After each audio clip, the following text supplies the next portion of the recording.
শুক্রবার সকালটা ছিল অন্যান্য দিনের মতোই স্বাভাবিক। আদালত ভবনের করিডোরে চলছিল মামলার তারিখ, আইনজীবীদের টুকটাক আলাপ আর এক শিশুকোলের মায়ের উদ্বিগ্ন অপেক্ষা। হঠাৎই এক ঝাঁকুনি, একটা বিস্ফোরণ, তারপর আরেকটা। সিস্তান বালুচিস্তানের রাজধানী জাহেদানে পাকিস্তান ও আফগানিস্তান সীমান্ত ঘেঁষা অঞ্চলটিতে সেই আদালতের ভবনের এক কোণে রক্তে ভিজে গেল ফ্লোর। চিৎকার আর চিৎকারে কেঁপে উঠল পুরো ভবনটা। হামলাকারীরা সুন্নি জঙ্গি গোষ্ঠী জায়েশ আল আদল। তারা ঢুকে পড়েছিল বিচারকের চেম্বারে। যেভাবে ছায়ার মতো মৃত্যু আসে।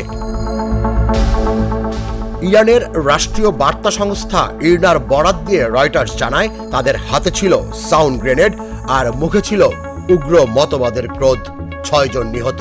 তাদের মধ্যে ছিল এক মা, যিনি কেবল সন্তানকে নিয়ে একটি মামলার শুনানিতে এসেছিলেন। কিন্তু সেই শিশুটি অবাক চোখে তাকিয়েছিল বিস্ফোরণের আগেই। এরপর শুধুই নিস্তব্ধতা। এ সময় 13 জন গুরুতর আহত হয়। ভবনের কাঁচ ভাঙা, দেয়ালে বারুদের গন্ধ।